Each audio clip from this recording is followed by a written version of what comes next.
कुछ चीज़ें मैं बताऊंगी दानियल के जीवन में परमेश्वर ने कैसे काम किया, है ना। और मैंने क्या बोलता, मेरा टॉपिक क्या है, परीक्षा का महत्व। उसके जीवन में परीक्षा क्यों आई और उसके जीवन में इसका महत्व कैसे बढ़ा, कैसे उसने आशीषों को प्राप्त करा, हम वो जानेंगे। मैं खुद ही पढ़ दे रही हूँ। सबसे पहले तो मैं बताऊंगी दानियल, इस किताब में 4 लोगों के बारे में परमेश्वर ने मुझे सिखाया। पहला दानियल, दूसरा शद्रक, तीसरा मेशक और चौथा अबेदनगो। ये 4 लोग थे जिनको परमेश्वर ने अपनी महिमा का इस्तेमाल करा, लेकिन ऐसे ही नहीं करा है, इनके जीवन में परीक्षाएं भी दी हैं। जितनी बड़ी आशीष उतनी बड़ी परीक्षा, है ना। तो दानियल जो था वो प्रभु का एक सेवक था और परमेश्वर ने उसको प्रकाशन से भरा था। वो दर्शनों का अर्थ बताता था, है ना। सबके पास बुद्धि होती, समझ होती है, लेकिन उसका प्रकाशन पाना बहुत ज़रूरी है। सिर्फ बुद्धि और समझ का होना ही हमारे पास काफ़ी नहीं है, उसका प्रकाशन होना ही बहुत ज़रूरी है ना। बुद्धि उन लोग के पास भी होती है जो लोग तरह तरह के वाइस बनाते हैं, बॉम्ब बनाते हैं। बुद्धि तो उनके पास भी है, लेकिन उनके पास समझ प्रकाशन नहीं कि हम इसका इस्तेमाल कैसे करें। लेकिन परमेश्वर अपने लोगों को बुद्धि भी देता है, समझ भी देता है, प्रकाशन भी देता है, और उन्हें देता है जो उसके पीछे चलते हैं, जो हर परिस्थिति में अपने आप को खड़ा रखते हैं कि नहीं, मैं नहीं छोड़ूंगा परमेश्वर, चाहे कुछ भी हो जाए, ना। तो मैं ये स्टोरी बता दूँ, आपको शॉर्ट में बताऊंगी, लेकिन इसमें जो बातें मैंने सीखी वो मैं आपको थोड़ा डीपली बताऊंगी। दानियल जो था उसको परमेश्वर ने इस्तेमाल करा राजा नबूकदनेस्सर के द्वारा। जो राजा नबूकदनेस्सर थे वो बहुत, हम कहें, कठोर प्रवृत्ति का व्यक्ति था, है ना। उसको दर्शन, उसके जीवन में भी परमेश्वर की योजना थी कि इसके द्वारा ही काम होगा। उसने दर्शन देखे थे जिसका अर्थ उस समय के पंडित लोग, जो लोग होंगे उस समय के पंडित या और उनसे बड़े बड़े ज्योतिष लोग, वो नहीं बता पा रहे थे, लेकिन परमेश्वर ने किस इस्तेमाल करा, दानियल के लिए, है ना। ऐसा ही होता है, कभी हमारे जीवन में जब समस्याएं आती हैं तो हम परमेश्वर से ज़्यादा दूसरे पर भरोसा करने लग जाते हैं, है ना, कि वो हमें बताएंगे, वो ऐसा करेंगे। लेकिन परमेश्वर की योजना कुछ और होती है। परमेश्वर कहे चल ठीक है, तू पहले ये कोशिश इसकी कर ले, तू अगर दूसरे भरोसा कर रहा है तो उसकी कर ले। राजा नबूकदनेस्सर को पता नहीं था कि दानियल भी दर्शन का अर्थ बता देगा, है ना। तो राजा नबूकदनेस्सर ने क्या करा, उसने जो उसके ज्योतिष लोग थे, पंडित लोगों से, उनसे बोला। पहली बात तो वो बेचैन हुआ था, जब उसने दर्शन देखा था वो बहुत बेचैन हो गया, और उसने बोला भी नहीं था। वो बस इतना कह रहा था कि तुम मुझे अर्थ बता दो, मैंने स्वप्न देखा, उसका अर्थ बताओ। मैं पढ़ के बता दे रही हूँ। अपने राज्य के दूसरे वर्ष में नबूकदनेस्सर ने ऐसा स्वप्न देखा जिससे उसका मन बहुत ही व्याकुल हो गया, उसको नींद न आई। तब राजा ने आज्ञा दी कि ज्योतिषी, तंत्री, टोने और कसदी बुलाए जाएं कि वे राजा को उसका स्वप्न बताएं। इसलिए वे आए और राजा के सामने हाजिर हुए। कौन कौन लोग थे? ज्योतिषी, तंत्री, टोने और कसदी, है ना। हम जानते हैं टोने, जो लोग टोटका का टोना करते हैं, वो लोग भी बताते हैं। वो कैसे बताते हैं? शैतान के द्वारा, है ना। लेकिन जो सफल वही होता है जो परमेश्वर के द्वारा होता है ना। तो यहाँ पे लिखा है, तब राजा ने उनसे कहा, मैंने स्वप्न देखा है और मेरा मन व्याकुल है कि स्वप्न को कैसे समझूं। तब कसदियों ने राजा से अरामी भाषा में कहा, हे राजा, तू चिरंजीवी रहे, अपने दासों को स्वप्न बता और हम उसका फल बताएंगे। राजा ने कसदियों को उत्तर दिया, मैं यह आज्ञा दे चुका हूँ कि यदि तुम फल समेत स्वप्न को ना बताओगे तो तुम टुकड़े टुकड़े किए जाओगे। यदि तुम फल समेत स्वप्न को ना बताओगे, मतलब आपको स्वप्न भी बताना है, फल भी बताना है ना। लेकिन उस समय देखो, ये ज्योतिषी, तंत्री, टोने, कसदी पहले से ही है ना। लेकिन इन लोगों ने उस ना स्वप्न को बता पाए ना अर्थ को। उसने पहले ही बोल दिया, यदि तुम फल समेत स्वप्न को ना बताओगे तो तुम टुकड़े टुकड़े किए जाओगे, तुम्हारे घर फुकवा दिए जाओगे, है ना। वो स्वप्न का हो सकता अर्थ बताए थे अगर वो स्वप्न बताता, लेकिन राजा ने एक कंडीशन रखी, एक उनके सामने स्थिति रखी कि आप स्वप्न ही बताओगे, फल ही बताओगे। जैसे मैंने बोला कि परमेश्वर प्रकाशन उन्हीं को देता है जो उसके संग अपना संबंध को बनाए रखते हैं। दानियल ऐसा व्यक्ति था, जब हम पढ़ेंगे इस किताब को, आप लोग अपने घर पे भी जाके पढ़ना, कि वो 3 समय प्रार्थना करता था, तीनों टाइम, सुबह, दोपहर में और रात में। तो परमेश्वर का आत्मा उसके साथ रहता था, परमेश्वर ने उसको प्रकाशन से भरा था। लेकिन यहाँ पे जो दुनियावी लोग थे वो उस राजा के स्वप्न का अर्थ नहीं बता पाए, क्योंकि राजा ने क्या स्थिति उनके सामने रखा था, स्थिति क्या रखी थी कि तुम्हें स्वप्न ही बताना है, फल भी बताना है ना। आगे मैं पढ़ दे रही हूँ, 14 से मैं पढ़ रही हूँ, दानियल दूसरा उसका 14 अध्याय। 14 पद, तब दानियल ने अंगरक्षकों के प्रधान अर्योक से, जो बेबीलोन के पंडितों को घात करने के निकला था, सोच विचार कर और बुद्धिमानी के साथ कहा, और राजा के हाकिम अर्योक से पूछने लगा, यह आज्ञा राजा की ओर से उतावली के साथ क्यों निकली? तब अर्योक ने दानियल को उसका भेद बता दिया। तब दानियल ने भीतर जाकर राजा से विनती की कि उसके लिए कोई समय ठहराया जाए ताकि वह महाराज को स्वप्न का फल बता सके। तब दानियल ने अपने घर जाकर अपने संगी हनन्याह, मिशाएल और अजर्याह, ये हनन्याह, मिशाएल, शद्रक, मेशक, अबेदनगो के बारे में यहाँ बात हो रही है, को यह हाल बताकर कहा, इस भेद के विषय में स्वर्ग के परमेश्वर की दया के लिए यह कहकर प्रार्थना करो कि बेबीलोन के और सब पंडितों के संग दानियल और उसके संगी भी नष्ट न किए जाएं। तब वह भेद दानियल को रात के समय दर्शन के द्वारा प्रकट किया गया। तब दानियल ने स्वर्ग के परमेश्वर का यह कहकर धन्यवाद किया, परमेश्वर का नाम युगानुयुग धन्य है, क्योंकि बुद्धि और पराक्रम उसी के हैं।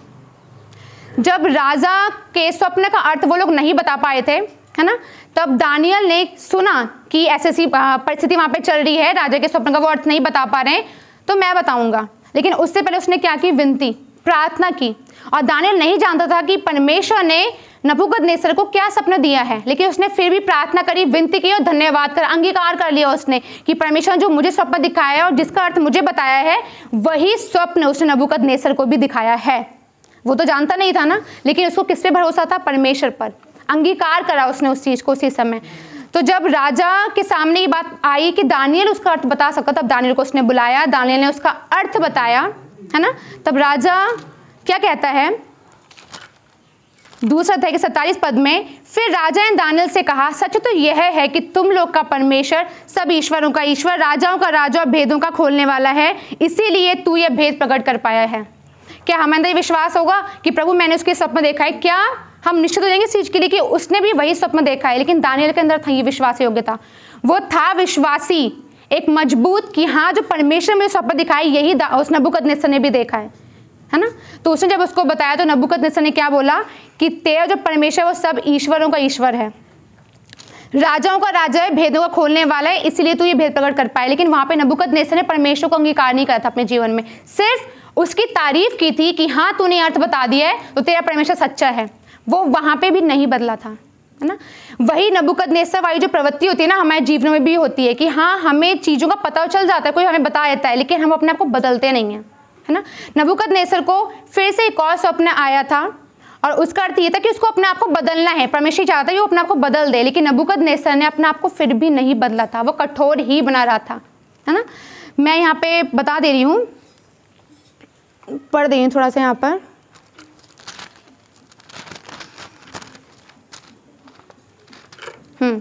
दानियल 4 अध्याय उसका 27, 28, 29, 30 और 31 में पढ़ रही हूँ।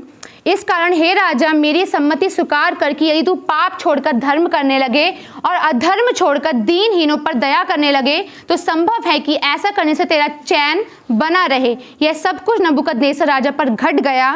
12 महीने के बीतने पर जब वह बेबीलोन के राज भवन की छत पर टहल रहा था, तब वह कहने लगा, क्या ये बड़ा बेबीलोन नहीं है जिसे मैं ही ने अपने बल और सामर्थ से राजनिवास होने को और अपने प्रताप की बड़ाई के लिए बसाया है। सबसे बड़ी कमी होती है हमारे अंदर, हम जब कहते हैं कि सब कुछ ये मैं वाली आत्मा ना बहुत बुरी है ना। हम जब कहते हैं कि नहीं हर चीज़ मेरे हिसाब से है, सब कुछ मैं ही कर सकता हूँ, सब कुछ मैंने ही प्राप्त करा है, ये सब चीज़ें मैं को हमें निकालना है और हमें आत्मा की उन्नति करनी है ना। मैं हमारे अंदर नहीं होना चाहिए। अगर हमारे अंदर मैं आता तो परमेश्वर का आत्मा काम नहीं करता। मैं ये कर सकती हूँ, मैं ये कर सकती हूँ, मैंने ये करा, मैंने वो करा, मैं नहीं, मैं नहीं। आप कुछ नहीं कर सकते, परमेश्वर आपके द्वारा काम करता है। अगर आप भी सब कुछ कर लोगे, अगर आप भी सब कुछ कर सकते हो, तो आप मुर्दे के अंदर सांस डाल दो ना। कर सकते हैं? हम नहीं कर सकते हैं। परमेश्वर ही है जो हमारे द्वारा काम करता है, और ये तब कर जब हमारे अंदर से मैं, सबसे पहला अहंकार, और मैं तब हो जब हमारे अंदर अहंकार होता है। हम दूसरों को बहुत समझाते हैं, तू ऐसे मत कर, तू ये मत कर, लेकिन जब वही बात हमारे ऊपर आती है ना, तब बहुत टेढ़ी चीज़, तब बहुत हम लोग अपने आप को सोचते कि नहीं मैं सबको समझता, मेरे पे कैसे आ गया ये। यही चीज़ आप जब सबको समझा सकते हो तो आपको अपने ऊपर भी लागू करना है। और राजा नबूकदनेस्सर के अंदर यही था। उसने क्या बोला कि मैं, जिसे मैं ही ने अपने बल और सामर्थ से राजनिवास होने को और अपने प्रताप की बड़ाई के लिए बसाया है। यह वचन राजा के मुंह से निकलने भी ना पाया था कि आकाशवाणी हुई, हे राजा नबूकदनेस्सर, तेरे विषय में ये आज्ञा निकली है, राज्य तेरे हाथ से निकल गया। निकल गया का मतलब तुरंत, परमेश्वर का काम तुरंत होता है। वो कह भी नहीं पाया था, है ना, उसके बाद यहाँ पे लिखा है ना कि मुंह से निकलने भी ना पाया था, और परमेश्वर ने क्या कहा कि राज्य तेरे हाथ से निकल गया।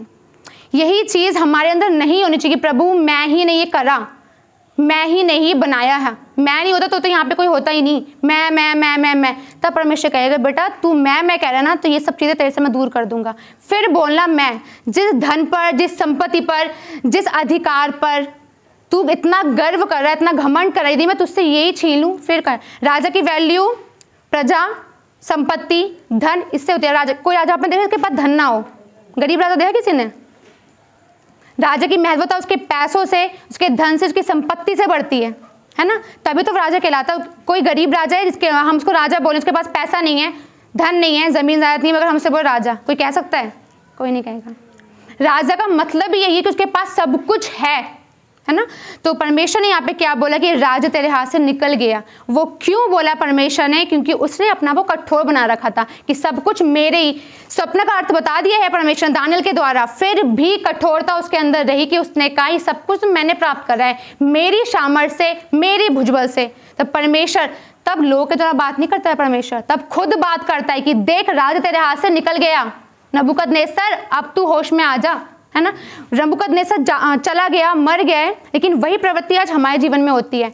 हमें कोई बता दे कि बेटा तेरे अंदर ये चीज़ कमी है, बहन तुम्हारे अंदर ये कमी है, भाई तुम्हारे अंदर ये कमी है, हाँ ठीक है, सही कह रहे हो आप, बस उससे में हुआ। उसके बाद फिर से जब आपकी परीक्षा होती है, फिर से परमेश्वर आपसे बातचीत करना चाहता है, फिर भी आप कठोर बन जाते हो कि नहीं। लेकिन जब आप अपने हट पे बने आते हो ना कि नहीं मैं जो कर रहा हूँ वो सही है, ये पास्टर साहब मुझे क्या बताएगा, ये मुझे लड़की क्या सिखाएगी, मैं तो सब जानता हूँ, मुझे सब पता है, तब परमेश्वर बोलता है कि बेटा ये सब चीज़ें तू इसलिए जानता है क्योंकि मैं तुझे जानने के लिए दे रहा हूँ।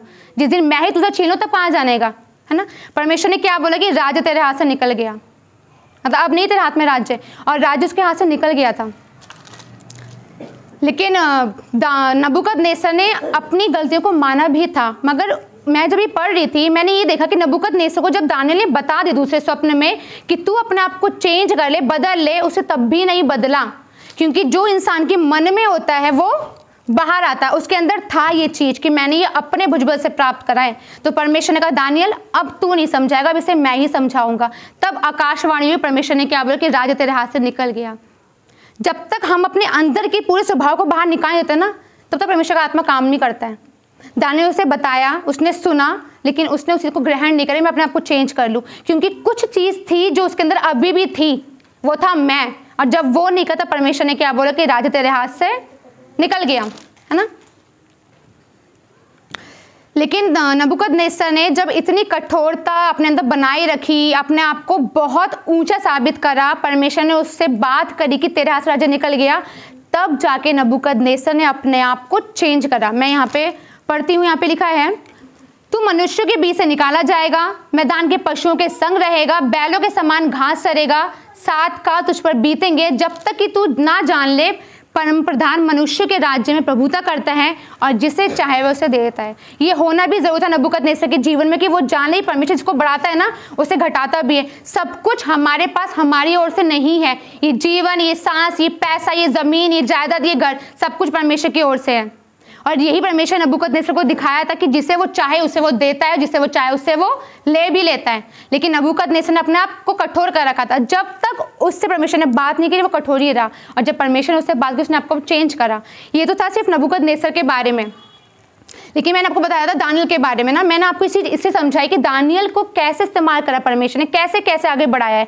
नबूकदनेस्सर के बाद दानियल को परमेश्वर ने उसकी परीक्षा ली है, और कैसे उसकी परीक्षाएं ली है वो मैं थोड़ा सा बता दे रही हूँ आप लोग को। यहाँ पर दानियल 6 अध्याय, मैं उसके कुछ पद में यहाँ पे पढ़ती हूँ। दारा को अच्छा लगा कि अपने राज्य के ऊपर 120 ऐसे अधिपति ठहराए जो पूरे राज्य में अधिकार रखे, और उनके ऊपर उसने 3 अध्यक्ष जिनमें से दानियल एक था इसलिए ठहराए कि वह उन अधिपतियों से लेखा लिया करे, और इस रीति राजा की कुछ हानि ना होने पाई। जब यह देखा गया कि दानियल में उत्तम आत्मा रहती है, तब उसको उन अध्यक्षों और अधिपतियों से अधिक प्रतिष्ठा मिली। वरन राजा यह भी सोचता था कि उसको सारे राज्य के ऊपर ठहराए। तब अध्यक्ष और अधिपति राजकार्य के विषय में दानियल के विरुद्ध दौड़ ढूंढने लगे। नबूकदनेस्सर जब मर गया तो उसके बाद एक और राजा आया था, लेकिन नबूकदनेस्सर को चेंज करा, अपने आप को बदला, परमेश्वर ने उसको आशीष भी दे दी, है ना। लेकिन दानियल की जो आशीष थी ना वो बहुत समय तक की थी। परमेश्वर ने उसके लिए बहुत सी योजनाएं बनाई थी कि स्टार्टिंग यहाँ शुरू होगी नबूकदनेस्सर से और उसको आगे तक जाना है ना। हम सब जानते हैं दानियल को सिंगों की मांद में डाला था, सब जानते हैं ना। लेकिन दानियल को सिंगों की मांद में डालने वाले कौन थे, क्यों डलवाया, हम उसके बारे में पढ़ेंगे। यहाँ पे लिखा है, तब अध्यक्ष और अधिपति राजकार्य के विषय में दानियल के विरुद्ध दोष ढूंढने लगे, परंतु वह विश्वास योग्य था और उसके काम में कोई भूल या दोष ना निकला और वे ऐसा कोई अपराध दोष ना पा सके। तब वे लोग कहने लगे, हम उस दानियल के परमेश्वर की व्यवस्था को छोड़ और किसी विषय में उसके विरुद्ध कोई दोष ना पा सकेंगे। उन्होंने योजना बनाई दानियल को सिंगों के मांद में डलवाने के लिए। उसकी यहाँ तो हमारे जीवन में शैतान भी परीक्षा लेता है, और शैतान खुद नहीं आता है, लोगों के थ्रू परीक्षा लेता है। परमेश्वर भी हमारी परीक्षा करता है और शैतान भी हमारी परीक्षा लेता है, लेकिन शैतान परीक्षा खुद आके नहीं लेता है, वो लोगों के द्वारा करता है ना। यहाँ पे जो लोग थे अध्यक्ष और अधिपति राजकार्य विषय में दानियल के विरुद्ध दोष ढूंढने लगे। ढूंढना, हम ढूंढते कब है, या तो हमें चीज़ मिल चुकी होती है या नहीं मिली होती है, या हम पाना चाहते हैं, है ना। अगर कोई चीज़ हमारी खोई, जब तक हमें मिलना जाए तभी हम ढूंढेंगे। जो चीज़ खो चुकी है उसको ढूंढा जाता है ना। या हम कुछ पाना चाहते हैं, हम तब ढूंढते हैं। इन लोगों को दानियल के जीवन में कुछ नहीं था, इसलिए वो ढूंढ रहे थे कुछ तो मिले दानियल के जीवन में, कुछ तो मिले। और यहाँ पे लिखा है, उसके काम में कोई भूल या दोष ना निकला। वो ढूंढ रहे हैं और दोष और भूल नहीं निकली दानियल के जीवन में, फिर भी उन्हें क्या कहा, तब वे लोग कहने लगे, हम उस दानियल के परमेश्वर की व्यवस्था को छोड़ किसी विषय में उसके विरुद्ध कोई दोष ना पा सकेंगे। परमेश्वर की व्यवस्था की उन्होंने, उसके अलावा किसी में दोष नहीं पा सकेंगे कि हाँ। और मैं ये बताना चाहूँगी, वो ये जानते थे कि दानियल जो है एक धार्मिक व्यक्ति है, वो अपने परमेश्वर से प्रार्थना करता है, उसके काम में कोई दोष नहीं है, कोई कमी नहीं है ना। तो उन्होंने क्या करा, दानियल को राजा के द्वारा सिंगों की मांद में डलवा दिया, है ना। और सिंगों की मांद में डालने के बाद वो ये सोचते थे, ये प्रवृत्ति हमारे जीवन में होती है कि जब हमें कोई चीज़ें किसी के अंदर नहीं मिलती है ना, तो हम ज़बरदस्ती ढूंढते हैं उसमें कुछ तो मिले, ये क्यों परमेश्वर में बढ़ रहा है, ये क्यों परमेश्वर में है। लेकिन हम ये भूल जाते हैं कि जब हम उसके लिए सब चीज़ ढूंढते हैं ना, तो उसका अगर वो सही निकल गया तो उसका बदला या उसकी हानि हमारे बच्चों पर, हमारी बहनों पर, हमारे परिवार पर पड़ेगा। जब उन लोगों को दोष नहीं मिला, उन्होंने दोष निकाला ज़बरदस्ती फिर भी, और दानियल को सिंहों की मांद में डलवाया। राजा ने उस पर मोहर भी लगा दी, पत्थर भी लुढ़का दिया उस पर कि हाँ आप दानियल से भाग ना पाए। लेकिन दानियल के अंदर एक बहुत अच्छी, जो मैं कह सकती हूँ विशेषता थी, वो कुछ नहीं बोला। वो जानता था कि मेरे विरोध में इन्होंने या मेरे लिए इन्होंने जो भी योजनाएं बनाई हैं, है ना, जो भी योजना उन्होंने निकाली है, ये सब झूठी हैं। फिर भी उसने राजा का सम्मान कर राजा की बात को माना और वो सिंहों की मांद तक गया। यदि हमारे जीवन में कोई भी परेशानी आती है, जब दानियल सिंहों की मांद में गया, मैं सोच रही थी अगर हमें सिंहों की मांद में डाला होता ना, तो हम परमेश्वर को तो बाद में बोलते, पहले हम शेरों को देखते हैं, अरे ये तो मुझे खा जाएगा, अब तो मैं बचूंगी नहीं। लेकिन दानियल के अंदर बिल्कुल भी इस चीज़ का डर नहीं आया, क्योंकि वो जानता था जिसकी वो उपासना करता है, जिससे वो प्रार्थना करता है तीनों समय, वो उसको बचा लेगा, उसे छोड़ेगा नहीं, है ना। क्योंकि सिंहों के मुंह को परमेश्वर ने सब कुछ बनाया, सब कुछ उसके नियंत्रण में है। लेकिन जो लोगों ने उसको डलवाया वो सोचते थे कि परमेश्वर के नियंत्रण में सब कुछ नहीं, जैसा हम चाहेंगे वैसा होगा। लेकिन वो ये भूल चुके थे कि जिसको वो भेज रहे हैं उसके नियंत्रण में सब कुछ है। और परमेश्वर ने दानियल को इस्तेमाल करा, सिंहों के मुंह को बंद कर दिया। आप समझते हैं ये सब चीजें क्यों हुई दानियल के जीवन में? क्योंकि लोग, कुछ तो मिल नहीं रहा था उन्हें, है ना, तो हम जबरदस्ती उसको वहां पर डलवाएं, जबरदस्ती उसको मारने की योजना थी उसके जीवन के लिए। लेकिन वो ये भूल चुके थे कि जिसके विरोध में ये कर रहे हैं, जो उसका परमेश्वर है, वो सिंहों के मुंह को ही बंद कर देगा। उनकी नजर में रास्ता बंद हो गया था कि बंद हो गया, अब दानियल मर गया। लेकिन परमेश्वर बंद रास्ते में रास्ते बना देता है ना। हम जानते हैं कि समुद्र में से परमेश्वर ने 2 भागों में बांट दिया था ना, बीच में सूखी भूमि दिखी थी। लेकिन अगर हम मनुष्य रूप में सोचे तो हम यही सोचेंगे, पीछे फिरौन है, आगे समुद्र, अब तो हम मर गए। लेकिन परमेश्वर उस नजर से नहीं देखता है, परमेश्वर उस नजर से देखता है जो हम नहीं देख पाते हैं। वो सोचते कि सिंह में मान में गया ये, अभी ये मर जाएगा। लेकिन दानियल को अपने परमेश्वर पर विश्वास था कि मैं सिंहों की मान में जाऊं, चाहे मैं कहीं भी, लेकर मेरा परमेश्वर उन बंद पत्थरों में भी ना मुझे बचा लेगा।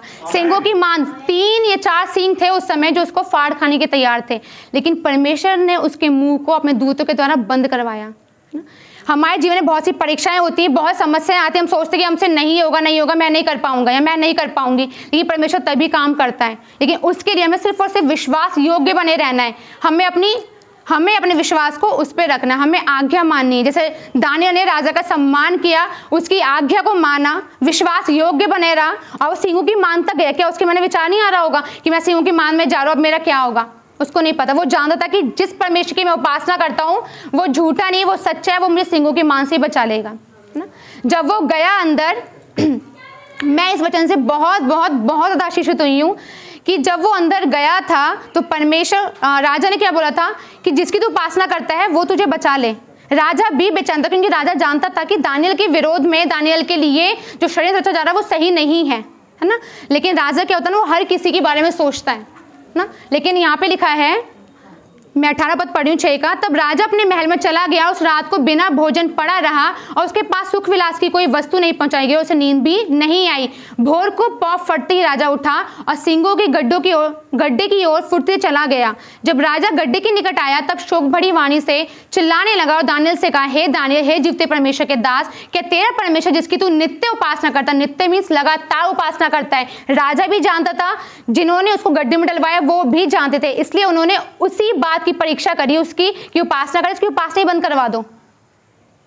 ऐसे ही आज के समय में भी लोग जानते कि हमारे अंदर क्या जरूरी है या क्या चीज हमारे अंदर मजबूती है, हम उसी को इस्तेमाल करें, है ना। वो जानते थे कि उपासना करते, उपासना बिना रहेगा नहीं, तो हम इसी को ही अपना हथियार बनाते, इसी के द्वारा ही इसको हम सिंहों के मान में डलवाते हैं। मगर वो भूल चुके थे कि जिसकी वो उपासना करता है वो सच्चा परमेश्वर, वो झूठा नहीं है ना।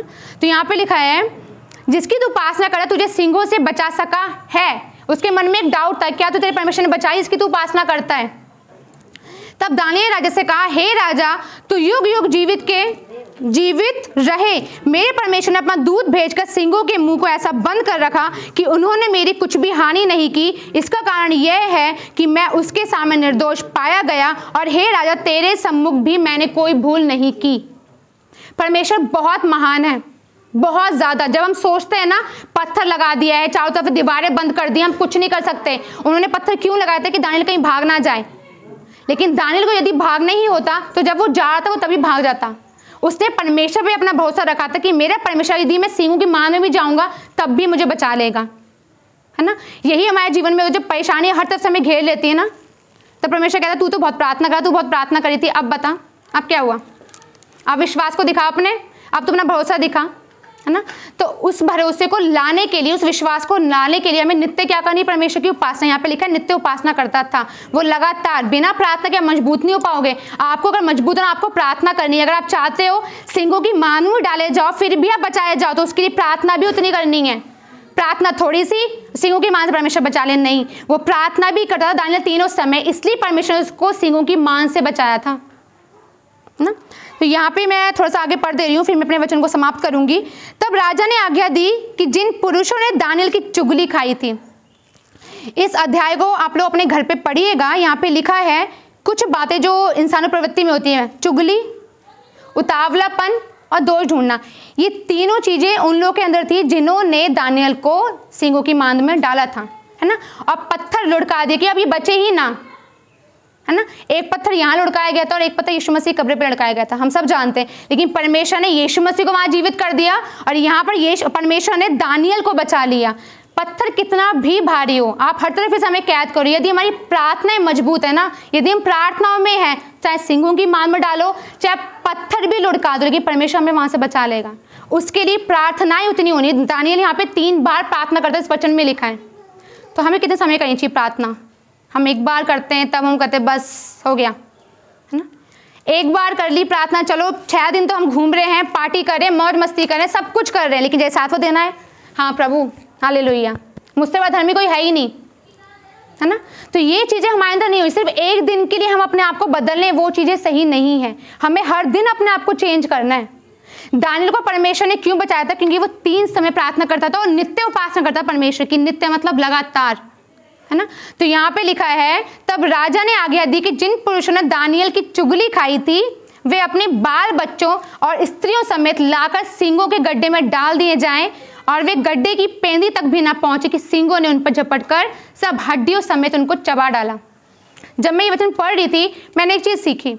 जो लोग आपके विरोध में योजनाएं बनाते हैं ना, उस समय तो बहुत वो श्योर होते हैं कि हाँ प्रभु तो उनको नहीं बचा पाएगा, इनका परमेश्वर नहीं बचा पाएगा, ये ऐसी प्रार्थना करते हैं। लेकिन परमेश्वर जानता है ना आपका उसका रिश्ता कितना मजबूत है।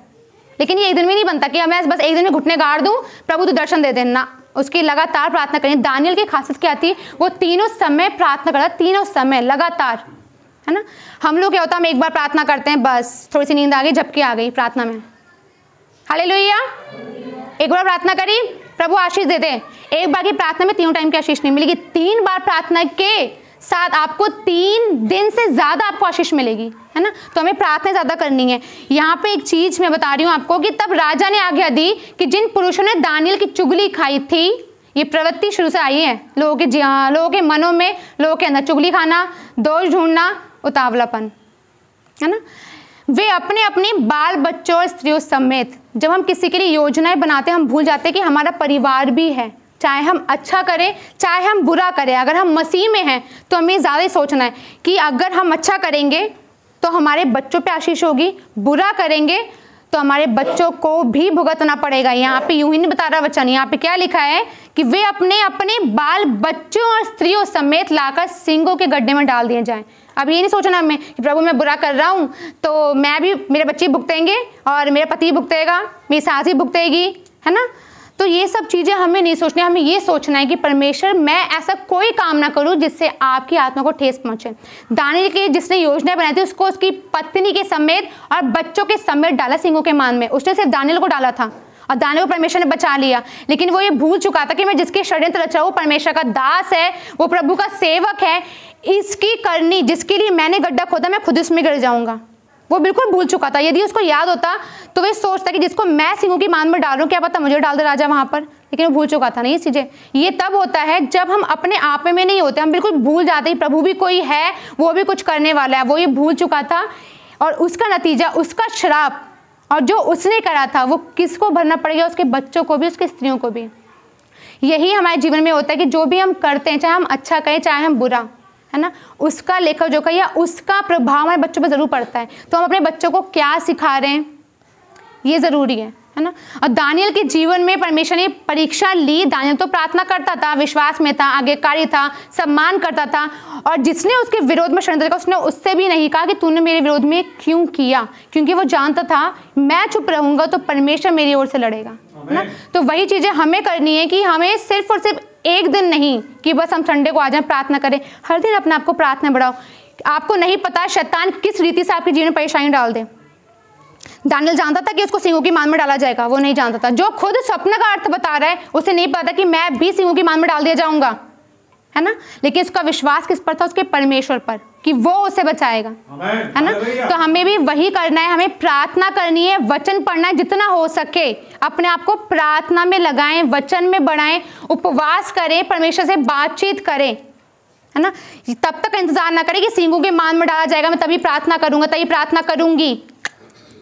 सिंहों की मान कभी भी कहीं भी किसी भी रूप में आपके जीवन में आ सकती है, लेकिन ज़रूरी क्या है कि आप प्रार्थना करें तभी परमेश्वर आपको बचाएगा। यदि आप प्रार्थना ना करें आप कहीं परमेश्वर मुझे बचाए, तो ऐसा नहीं होगा। और मैं दानियल के जीवन से मैं बहुत आशीषित हुई कि सच में दानियल ने प्रार्थना करी, उसकी प्रार्थनाओं का ही उत्तर था कि परमेश्वर ने उसको बचा लिया और सिंहों के मुंह को बंद कर दिया। लेकिन जिसने उसके षड्यंत्र रचाया था, जिसने उसके विरोध में सब कुछ प्लान किया, सारी योजनाएं बनाई, उसका असर उसके बच्चों पे भी हुआ। वो तो मरा, उसके बच्चे भी मरे और उसकी पत्नी भी मरी। यहाँ पे लिखा चबा दी, हड्डियां तक चबा दी। सोचो परमेश्वर ने कितने खूंखार शेरों के मुंह को बंद करा था कि वो नीचे भी नहीं पहुंच पाए थे, उसकी हड्डी चबा दी। परमेश्वर ये तब भी कर सकता जब हम प्रार्थना करें, उस पर विश्वास रखें, उपवास करें, है ना। मैं इन दिनों फ़ोन में ये सब चीज़ें देख रही हूँ कि सच में ये एंडिंग टाइम चल रहा है, लेकिन हम लोग बहुत बेफिक्र हैं, बहुत ज़्यादा बिल्कुल भूल चुके हैं कि सच में परमेश्वर आ जाएगा और हमें लेके जाएगा ही लेके जाएगा।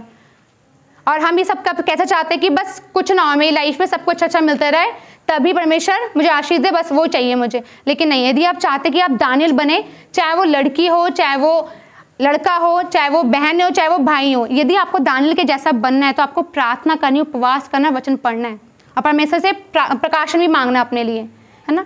तो ये सब चीज़ तभी होंगी जब आप सच में प्रार्थना बने रहोगे, प्रार्थना करते रहोगे, वचन में बड़े रहोगे और अपने आप को मारोगे। अपने आप को मारने मतलब क्या होता है, अपनी शारीरिक इच्छाओं को मानो, अपनी आत्मा को बढ़ाना, तभी हम में से हर एक दानियल बन पाएगा।